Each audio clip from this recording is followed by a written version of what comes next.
Vous écoutez Les Dossiers d'Interpol, un podcast Europe 1. Assassins ou trafiquants, victimes ou coupables, égarés dans le grand labyrinthe des frontières et des lois, ce sont les acteurs inattendus des Dossiers d'Interpol. Juin 1956, à San Cristobal de las Casas, au Mexique. À la table d'hôte de la pension Casa da Bleume, que tient au 31 de la rue Vicente Guerrero la célèbre madame Gertrude Bleume, sont réunis des ethnologues, des anthropologues et des sociologues. Ils sont les membres d'un organisme officiel patronné par l'UNESCO et l'UNICEF, dont la mission est de préserver l'originalité des cultures indigènes de la région en leur frayant la voie vers l'équilibre économique. Belle mission, parfaitement utopique, mais chacun sait qu'il n'est pas nécessaire d'espérer pour entreprendre, ni de réussir pour persévérer. Ces sympathiques savants sont en grande conversation avec un grand bonhomme aux cheveux gris et au regard d'acier. Celui-ci vient de poser sur la table quelques papiers personnels qu'il énumère. « Voici, dit-il, mon passeport, un double de ma police d'assurance vie, le reçu du percepteur des impôts, un testament et diverses bricoles. » Chacun ayant pu constater l'authenticité des documents, il glisse le tout dans une enveloppe de papier Kraft qu'il referme et colle soigneusement. Puis, il l'attend à l'un des convives. « Tiens, Bill, si dimanche prochain je ne suis pas revenu, tu préviens ma femme et tu transmets cette enveloppe à l'ambassade des États-Unis à Mexico. » Son interlocuteur reçoit l'enveloppe comme s'il s'agissait d'un cadeau empoisonné et grogne. « Tu aurais mieux fait d'attendre quelques jours tout de même, que j'ai le temps de me libérer et de t'accompagner. Enfin, comme tu voudras. » Vous craignez qu'il vous arrive quelque chose pendant votre expédition ? Demande l'un des convives. On ne sait jamais ce qui peut arriver dans ces forêts. Vous avez un pressentiment ? Demande un autre. Non. Mais encore une fois, il vaut mieux être prudent. L'homme a raison. Le lendemain matin, un avion-taxi le dépose sac au dos dans la petite ville de Bonampak. De là, il s'enfonce à pied dans la forêt, en direction du site archéologique maya de Tanitan, qui est à cheval sur la frontière du Guatemala.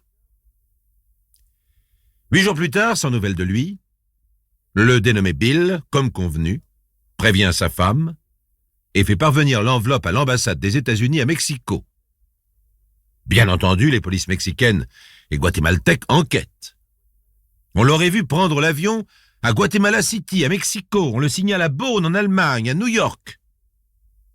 Toutes ces pistes s'avèrent fausses et mettent Interpol sur les dents, ce qui nous vaut ce dossier que propose Jacques-Antoine.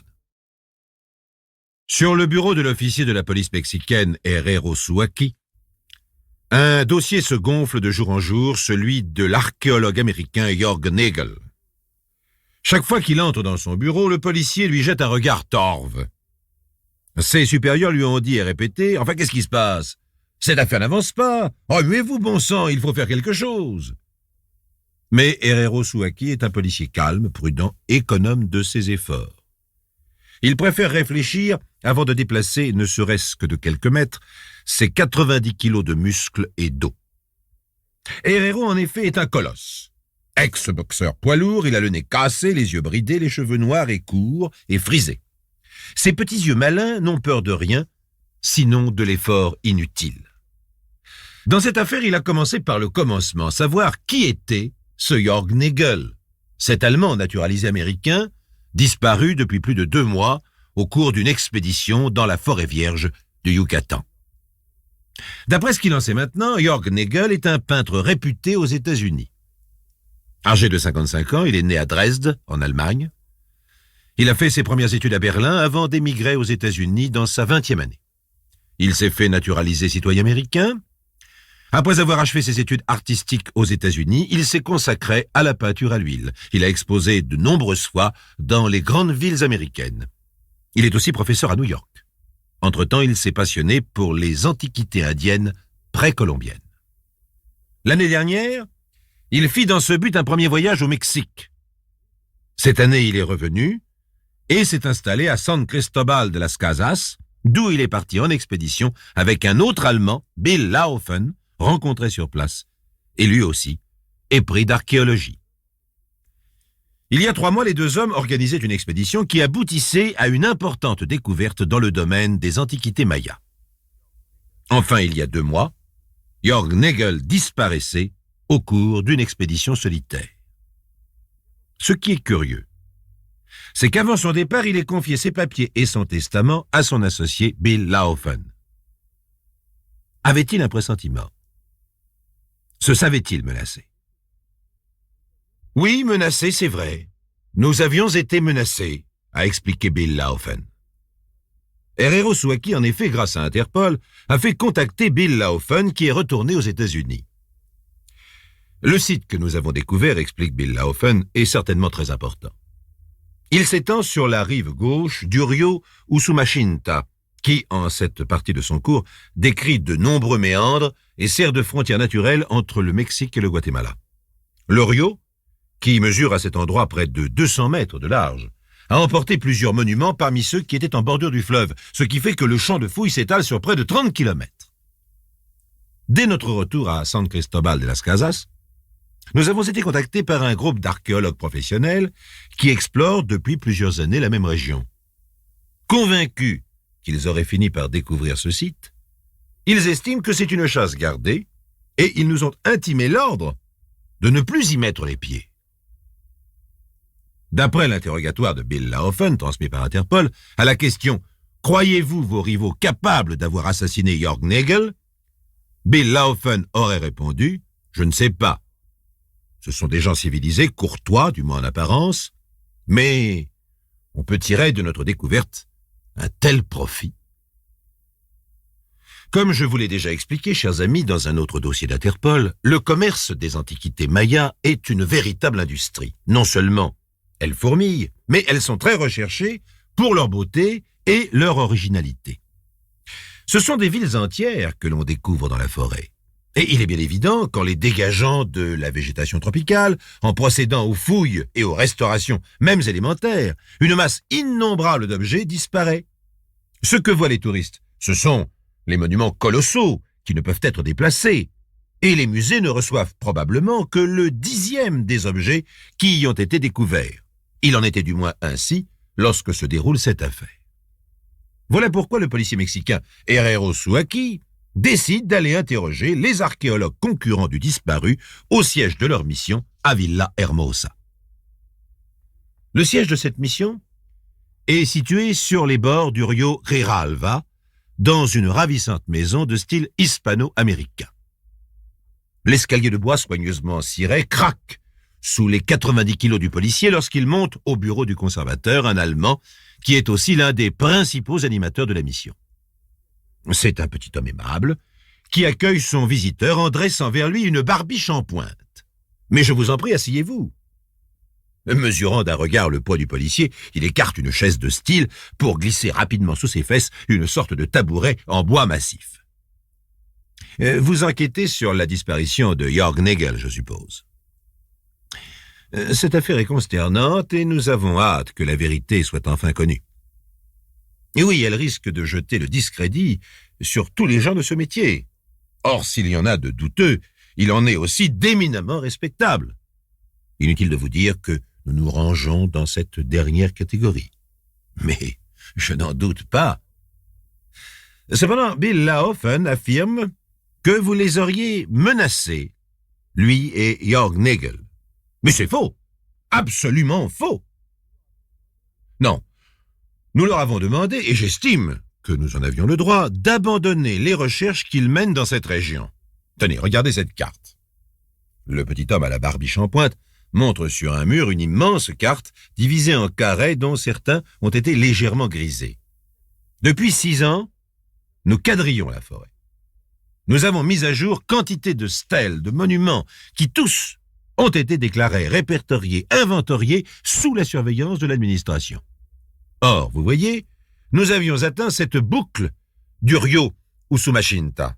Nous aussi, nous avions découvert le site dont Jörg Nagel se targuait d'être l'inventeur. Et cela, bien avant lui. Nous l'avions d'ailleurs déclaré aux autorités mexicaines. Cette déclaration était encore vague, car nous voulions, pour faire les choses en règle, dresser le plan au moins sommaire du site et les monuments qu'il contient. Avouez que nous couper ainsi l'herbe sous le pied manquait d'élégance, c'est pourquoi nous leur avons demandé de renoncer. En ce qui concerne de prétendues menaces, nous n'avons fait qu'évoquer les armes administratives et les moyens de coercition légaux. Pourtant, il semble que Jörg Nagel se soit senti menacé physiquement. Mais ça ne tient pas debout.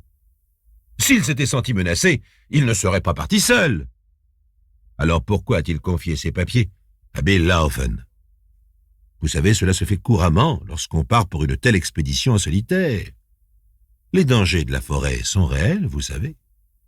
J'évoquerai à peine les araignées venimeuses et les serpents, car il y a bien d'autres dangers, un empoisonnement, une maladie qui vous terrasse. Le simple fait de se casser une jambe à 100 kilomètres de tout lieu habité, et vous êtes cuit. Oui, je vous concède qu'il peut y avoir 1000 raisons à la disparition de Jörg Nagel, mais parmi ces raisons, en tant que policier, je dois évidemment penser à l'homicide volontaire, pure question de principe. C'est pourquoi, toujours par principe, je me dois de vous demander si vous-même ou l'un des membres de votre mission étiez dans la région les jours qui ont suivi le départ de Jörg Nagel. J'étais moi-même dans la ville de Bonampak le lendemain de son départ. J'ai poussé jusqu'à Tanitan où les Indiens m'ont appris que, malgré nos prières réitérées, Jörg Nagel poursuivait ses recherches dans la forêt. Et qu'est-ce que vous avez fait? Et que vouliez-vous que je fasse?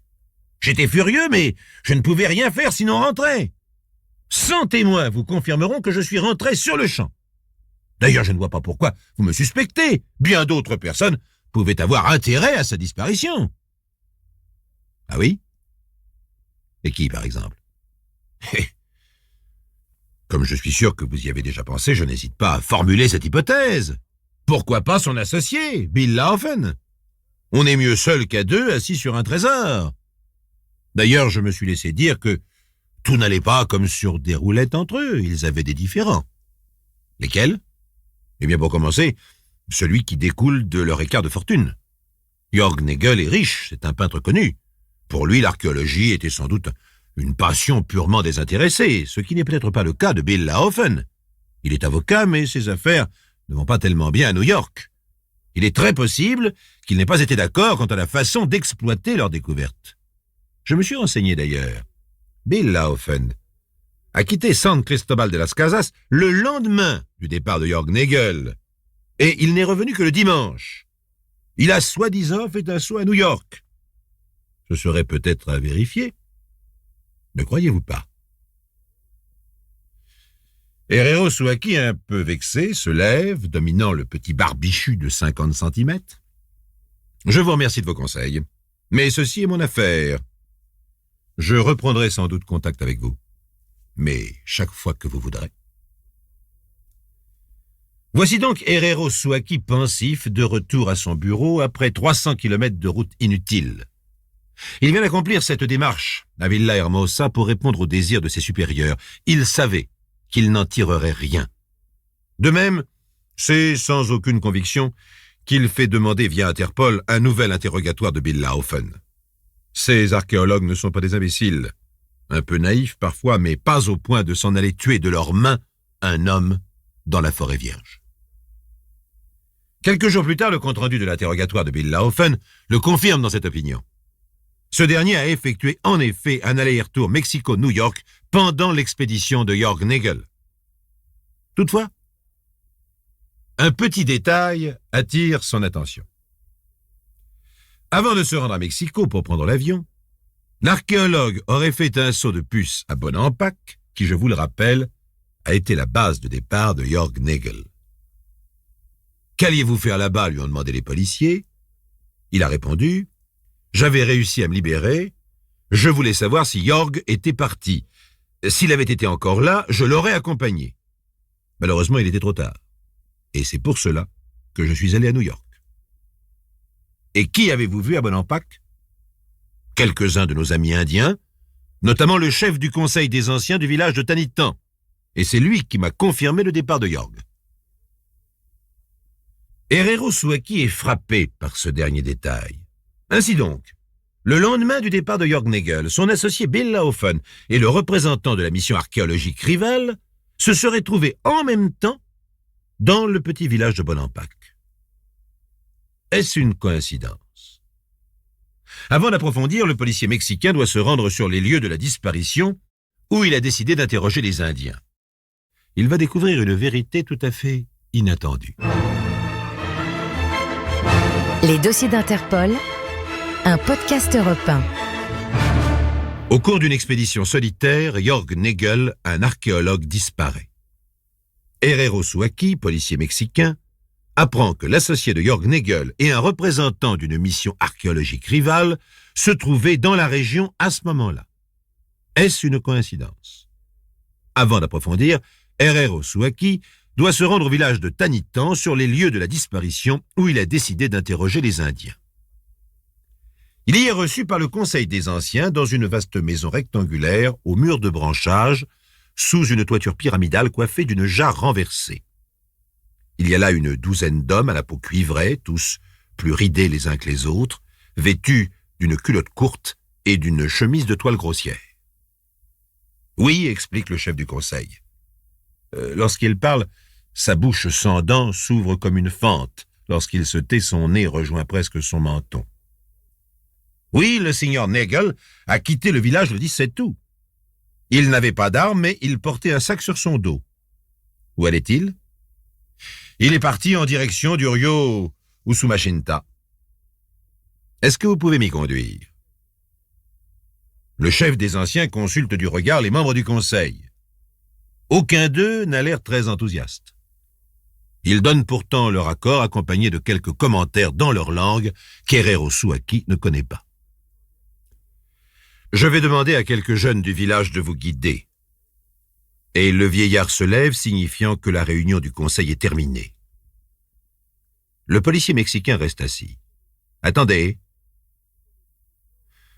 Vous avez vu des blancs après le départ de York Nagel? Nouveau regard croisé des membres du conseil.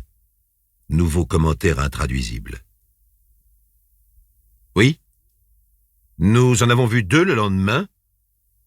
Un qui est venu le matin et l'autre le soir. Ils ne se sont pas rencontrés. Non? Qu'est-ce qu'ils voulaient? Ils voulaient savoir si le signor Nagel était parti. C'est tout? C'est tout? Cette fois, le vieux sort sans demander son reste, suivi des autres membres du conseil. Toute une journée de marche à travers la forêt dans une chaleur accablante et sous des nuées de moustiques, c'est dur. Oui, c'est dur pour Herrero Souaki, qui promène 90 kilos de muscles et d'eau à travers la forêt. D'autant que les sentiers n'ont pas été taillés à sa mesure. Il est obligé de se baisser sans arrêt, alors que ses guides de petite taille n'ont même pas besoin de courber la tête. Lorsqu'ils parviennent aux ruines qui s'étalent le long du Rio Usumacinta, les jeunes Indiens qui l'ont guidé d'un pas allègre toute la journée se rendent directement au sommet d'un monticule. C'est un ancien monument dont les pentes sont couvertes d'une épaisse végétation, mais le sommet, débroussaillé, sert communément de lieu de campement. Épuisé, le policier mexicain les regarde faire. Comme le jour baisse, il rôde lentement parmi les ruines. Certaines atteignent 30 mètres de haut. Sous les broussailles, on devine l'escalier qui mène à leur sommet. De ci, de là, d'énormes plaques de mousse recouvrent des stèles renversées. Alors qu'il s'approche de l'une d'elles, un guide vient le chercher précipitamment pour lui annoncer que le repas est prêt. Herrero Souaki le trouve bien pressé. « Oui, j'arrive !» Mais son regard fouille dans l'obscurité le sol et les broussailles autour de lui. Les deux autres guides surgissent à leur tour, comme s'ils voulaient lui barrer l'entrée d'un sentier. Herrero hurle « Qu'est-ce que vous voulez me cacher ?» Sa voix tonnante, ses 90 kilos, le geste violent qu'il fait pour les écarter, terrorise les trois jeunes Indiens. À 50 mètres de là, dans une petite clairière, le policier mexicain découvre le corps mal incinéré de Jörg Nagel, enterré à fleur de terre. À côté se trouve son sac tyrolien en partie brûlé.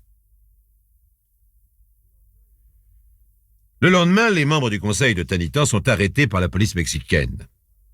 Comme ils refusent de parler, Herrero Suaki interroge une jeune indienne vêtue d'une sorte de poncho.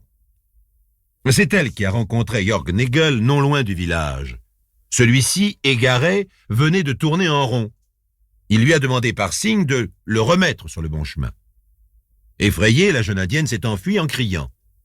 Elle a vu alors un groupe d'Indiens surgir et entourer Jörg Nagel, qui était incapable de s'exprimer dans leur langue. Les hommes de Tanitan ont tué l'archéologue à coups de bâton. Mais enfin, pourquoi ? Pourquoi l'avez-vous tué ? Après avoir répété 100 fois sa question, Herrero Suaki obtient enfin cette réponse déconcertante. Nous avons cru que c'était le diable blanc.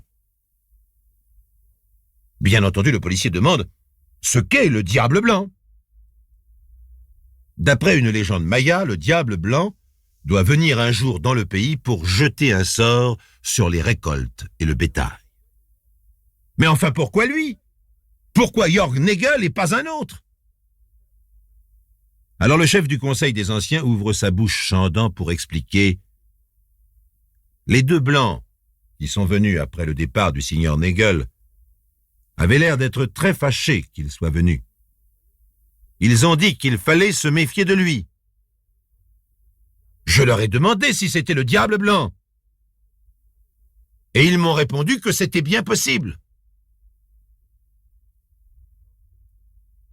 Lorsque le policier mexicain interrogera les deux archéologues responsables, ceux-ci confirmeront les propos du vieillard tout en affirmant qu'ils n'ont ni souhaité ni imaginé ce qui allait suivre. Aucune poursuite ne sera engagée contre eux, bien qu'un doute restera toujours.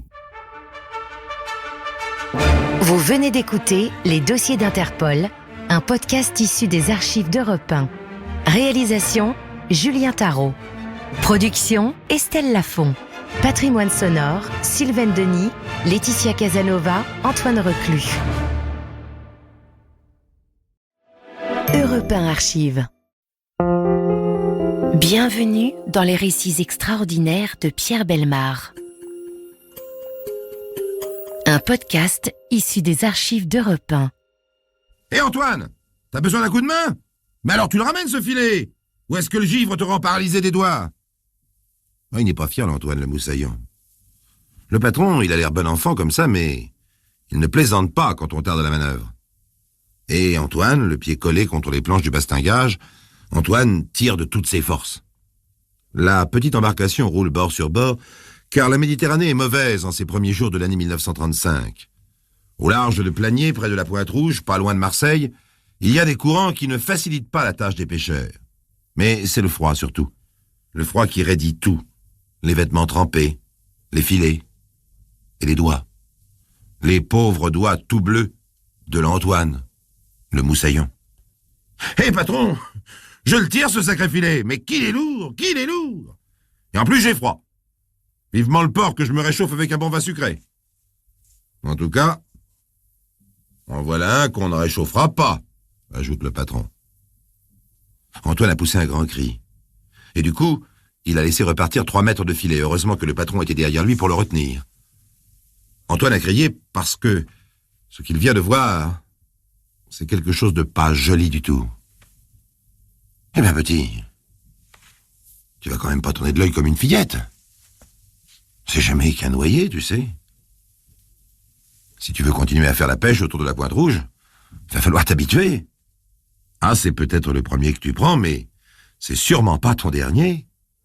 Avec les courants qu'il y a par ici, tous ceux de la côte à plusieurs milles, on finit toujours par se les récupérer. Oh, ils mettent plus ou moins de temps, mais ils sont tous ramenés par ici, un jour ou l'autre.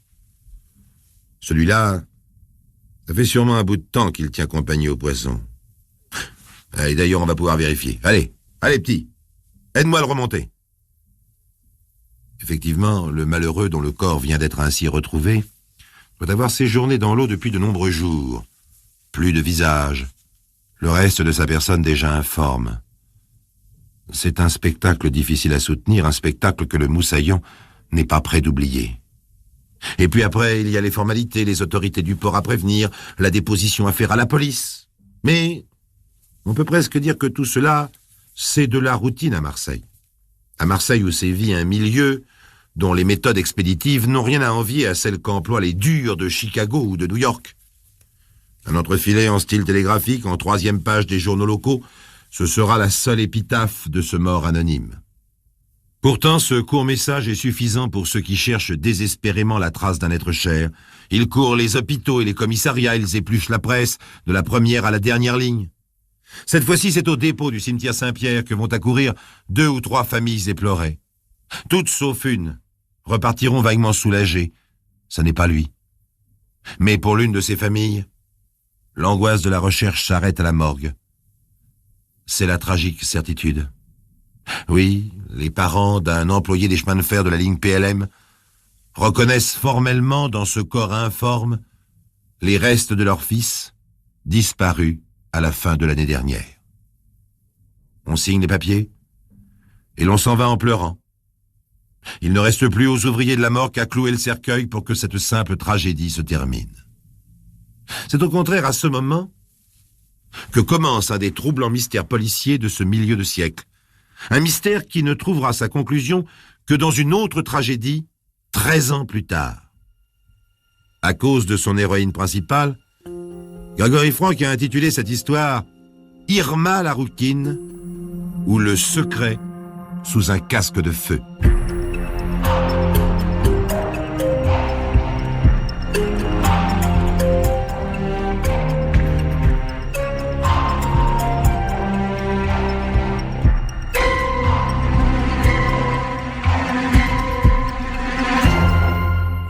Mais ma pauvre demoiselle, c'est que des noyés, j'en ai pas 36 à vous montrer. Aujourd'hui, j'en ai qu'un. Et d'ailleurs, il est déjà en bière. On vient de le fermer. On va procéder aux funérailles. Je voudrais le voir quand même, monsieur.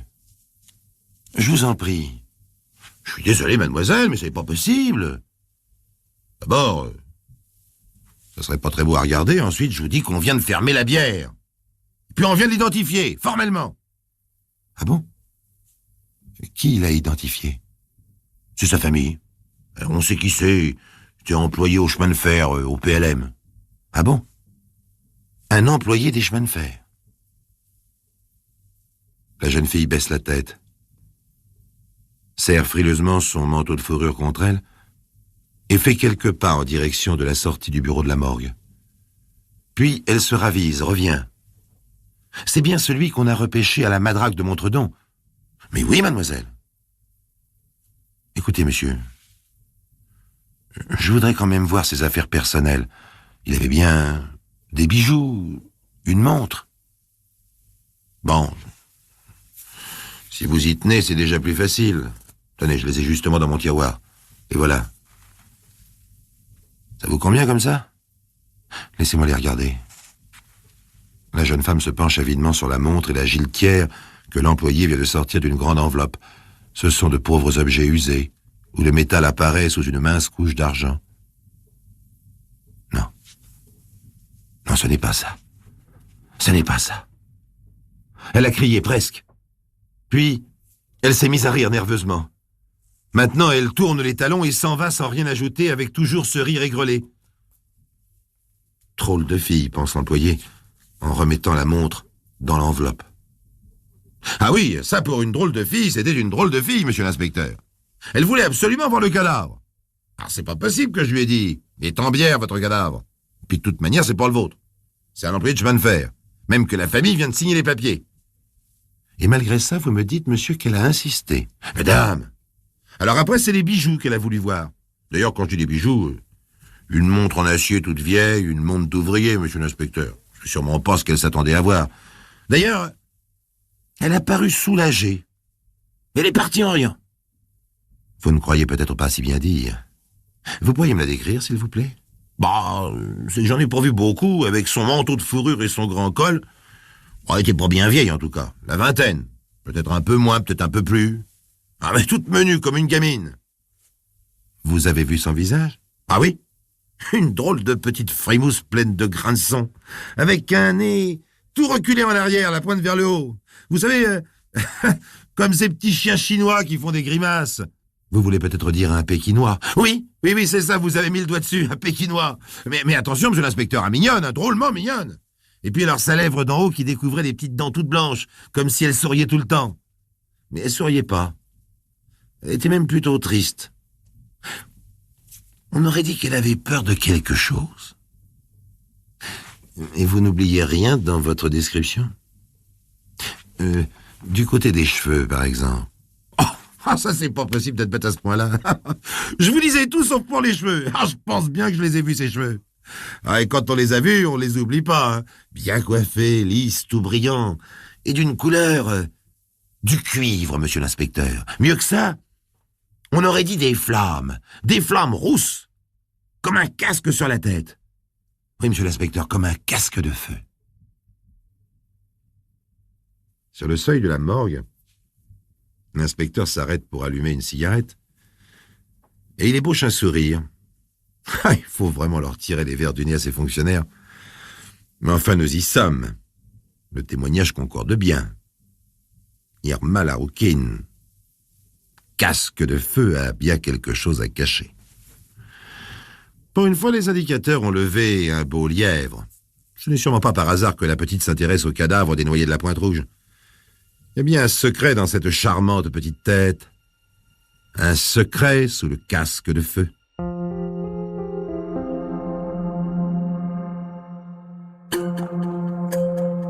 Les récits extraordinaires de Pierre Bellemare, un podcast Europe 1.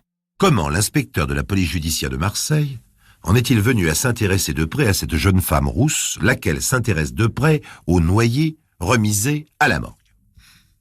C'est que dans le milieu marseillais, les indicateurs foisonnent. Depuis quelques jours, depuis Noël exactement, les indiques ont signalé la curieuse conduite de la perle du trottoir, Irma Laroukine, dite casque de feu.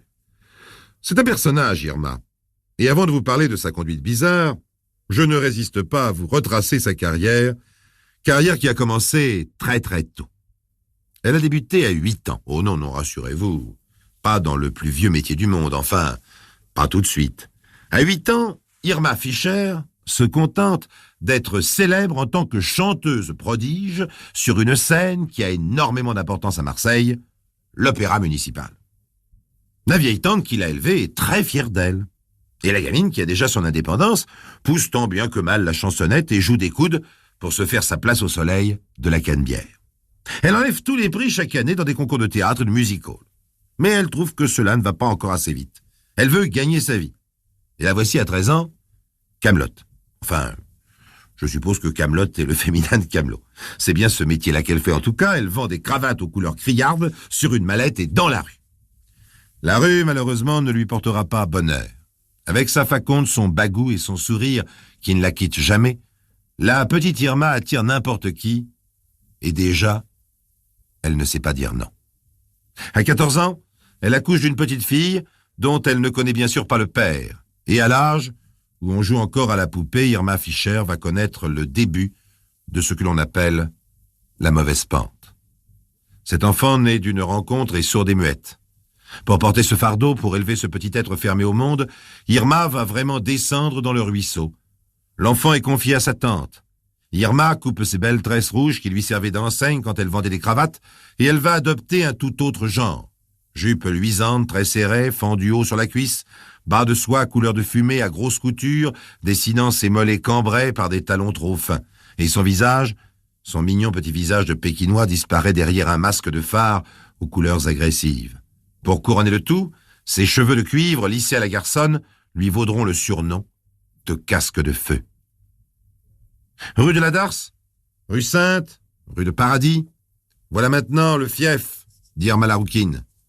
On la voit même trotter devant l'Opéra municipal, où elle aurait pu faire une carrière, mais sur le trottoir aussi, elle a la vedette. C'est une gagneuse. Or, depuis la Noël, on la trouve bizarre. On la voit moins sur les pavés, dans les portes cochères. Elle passe son temps à couder à tous les zincs, où elle avale coup sur coup le torboyau bon marché. Et lorsque Rosette, la forte, Julia, la mauvaise, ou Olga, la nonchalante, lui passe gentiment la main sur la joue en s'inquiétant de son cafard, Casque de Feu répond « Ah, faites pas attention. J'ai fait un miché. Je vous offre la tournée du défunt. » Ce qui, en langage clair, signifie qu'elle a réussi d'une manière ou d'une autre à entrer en possession de la bourse d'un brave bourgeois de ses clients et qu'elle entend disposer avec générosité de cet argent. Oui, elle en offre des tournées depuis la Noël. Elle s'est même habillée de neuf. Elle s'est offert un voyage aller-retour à Nice pour visiter son protecteur, Guido Mariotti, qui depuis quelque temps l'a délaissé un peu. Oh, il était content, mon Guido, soupire Irma dans les vapeurs du pastis. Surtout quand il a vu la belle Peugeot que je lui ai offerte. Des tournées, des vêtements, une voiture. Est-ce que par hasard, Irma dirait la vérité quand elle affirme avoir fait un miché? Toujours est-il que l'évêché est alerté. L'évêché, c'est le siège de la police de Marseille. Et voilà comment un inspecteur en arrive à savoir qu'Irma la rouquine s'est rendue à la morgue pour voir un noyé. Voilà comment il va interroger l'employé tandis que deux de ses confrères font le tour des bars du quartier où travaille Casque de Feu. Les informations qu'ils réunissent en quelques heures sont suffisantes pour que Irma soit vivement embarquée à la sortie de son hôtel. Et elle ne résiste pas au premier interrogatoire. Bon, je vais vous dire. C'était le soir du 22 décembre. Ma copine Olga, elle m'a appelé dans la chambre 4 de l'hôtel. Elle avait levé un client qui ne voulait plus d'elle, alors elle m'a demandé de la remplacer. C'était un homme de 50 ans. Il avait gardé son imperméable gris et sa casquette. Elle était presque neuve, décousue à l'arrière. « Tu es gentille, toi » qui m'a dit. Il m'a fait un sourire. J'ai remarqué que ses dents, elles lui manquaient à la mâchoire du bas. Il m'a donné 50 francs pour que je commande une bouteille de bière. Mais c'est Lunette qui est allé chercher la commande. Qui est Lunette? C'est le surnom d'un ami, Adriano Olivari. On l'appelle Lunette. Alors il est venu s'installer à boire avec nous, et après le client m'a encore donné 50 francs. Quand je suis remonté avec les nouvelles bouteilles de bière, j'ai croisé Titin qui m'a accompagné. Titin? Quel Titin? Baptistin Ginastasio, un autre ami. Alors Titin est entré dans la chambre, puis il a commencé à crier. Enfin, le coup classique, quoi. Il cherchait querelle au client en lui disant qu'on était chez lui. Alors le client, il a pris peur. Il s'est levé en faisant tomber des verres. À ce moment-là, Lunette, qui était derrière lui a passé le bras autour du cou, sous le menton, et l'a renversé en arrière. Ben, moi, j'ai eu la frousse aussi. Je suis sorti en courant, j'ai dégringolé l'escalier. Je sais pas ce qui s'est passé ensuite là-haut. Mais Titin m'a rejoint puis m'a dit « Va chercher un taxi ». Alors, c'est ce que j'ai fait. Puis après, je sais plus rien. Mais alors, pourquoi penses-tu comme ça, tout d'un coup, à t'intéresser au corps d'un noyé à la morgue? Tu nous dis pas tout, Irma?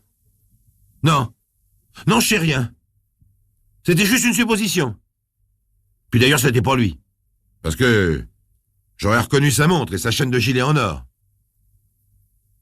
À partir de là, Irma refuse d'en dire plus.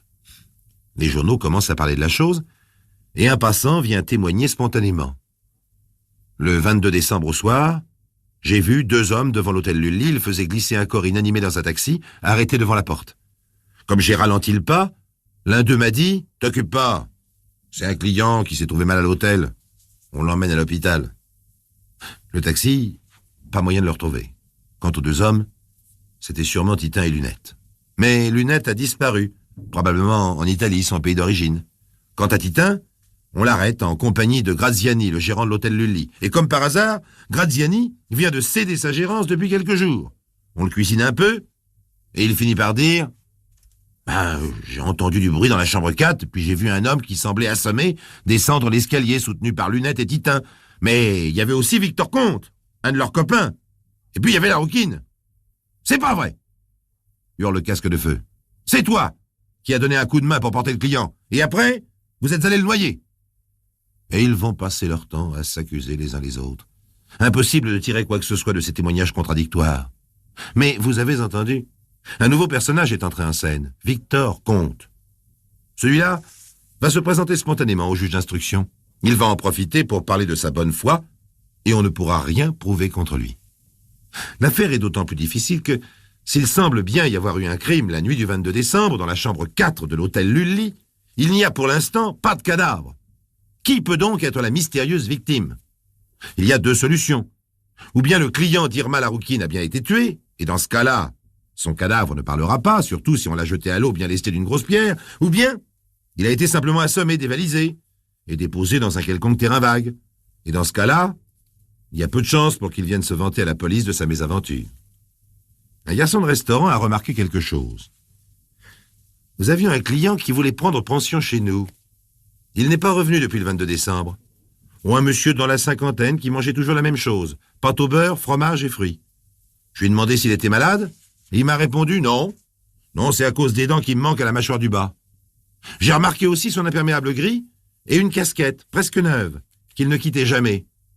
Une casquette décousue à l'arrière. D'autres personnes auraient aussi remarqué cet homme. Il se serait vanté de porter sur lui une grosse somme d'argent fixée à l'intérieur de son pantalon dans un sachet de toile tenu par une épingle de sûreté. Oui, on l'a remarqué et on ne l'a pas revu. Seulement, parmi la quantité de lettres qui commencent à lui parvenir, le juge d'instruction distingue une qui n'est pas anonyme et c'est l'exception. Et cette lettre dit « Monsieur le juge d'instruction, je suis la victime du drame de la rue Lully. Je me porte très bien. Oh, évidemment, on m'a plumé, mais cela me servira de leçon. Ne me cherchez plus. À cause de ma situation, je ne désire pas me faire connaître. Salutations. » Vérification faite, l'auteur, un certain monsieur Émile, existe bien. Il se porte comme un charme et il marque un goût immodéré pour les pâtes au beurre à cause de sa dentition endommagée. On ne trouvera rien d'autre, ni cadavre, ni preuve, et l'affaire se terminera par un non-lieu. Se terminera pas tout à fait, pourtant. Voici un article de journal du mois de décembre 1948, 13 ans presque jour pour jour après le drame. On y voit la photo d'un tout petit bout de femme aux cheveux mi-longs et mal peignés, fagotée dans une jupe à carreaux. La légende de la photo annonce qu'elle a 35 ans, mais elle est prématurément vieillie. Dans ce visage gonflé, bouffi par les stigmates de l'alcoolisme, on reconnaît, en y prenant la peine, la petite frimousse de Pékinois d'Irma Laroukine. Sur l'épaule de cette femme s'appuie la main d'un homme assez pauvrement vêtu, qui marche avec les yeux dans le vague. C'est que l'homme est presque aveugle et qu'il se laisse guider par sa compagne. L'article de journal où est insérée cette photo, c'est justement une interview de cet homme. Il raconte comment il a débarqué à Marseille un an auparavant. D'Indochine, il rapportait le grade de sergent, mais aussi une cécité presque totale. Il dit comment, à Marseille, il a rencontré une pauvre fille qu'on appelait Laroukine et qu'il n'était plus qu'une malheureuse pocharde, chapardant ici et là dans les poches de ses pauvres clients quelques sous pour aller s'abrutir de mauvais pastis. L'homme raconte aussi que Laroukine se laissait aller à des confidences à qui voulait l'entendre. Oui, dans la chambre 4, il y a 13 ans. C'est moi qui ai fait le coup. Mes copains, ils ont mis le corps dans un taxi et puis ils l'ont jeté dans la mer. J'ai jamais rien avoué aux flics. Puis quand je suis sorti de tôle, j'ai touché ma part. Puis je me suis marié avec Victor Comte, qui se retrouvait libre lui aussi. Et le mort? Oh, c'est que j'en ai eu une surprise quand j'ai brûlé ses papiers. C'était un curé. Un curé de Nîmes, qui fallait se distraire à Marseille. En somme, c'est moi qui lui ai donné l'extrême-onction. Voilà ce qu'elle disait, Irma Laroukine, avant de rouler par terre ivre-morte. Voilà ce qu'il raconte, son dernier compagnon, le sergent aveugle de l'infanterie coloniale. Dans l'interview du journal, il raconte aussi comment, l'autre nuit, Irma Laroukine l'a entraîné au bord du quai de la Scarpe. Comment il a senti tout d'un coup sa main qui le lâchait. Comment il a entendu le bruit du corps qui tombait dans l'eau glacée. Elle a appelé au secours. Elle a crié « Je t'aime !» Je l'entendais, monsieur. Je l'entendais. Mais je pouvais pas la voir.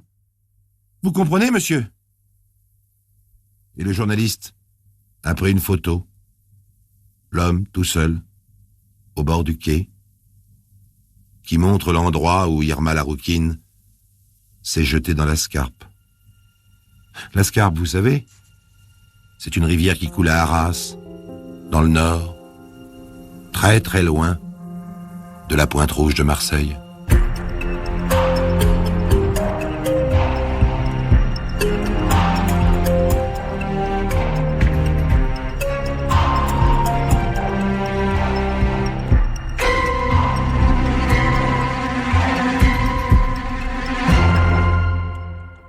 venez d'écouter Les récits extraordinaires de Pierre Bellemare, un podcast issu des archives d'Europe 1. Réalisation et composition musicale, Julien Tarot. Production, Estelle Lafont. Patrimoine sonore, Sylvaine Denis, Laetitia Casanova, Antoine Reclus. Remerciements à Roselyne Bellemare. Les récits extraordinaires sont disponibles sur le site et l'appli Europe 1. Écoutez aussi le prochain épisode en vous abonnant gratuitement sur votre plateforme d'écoute préférée.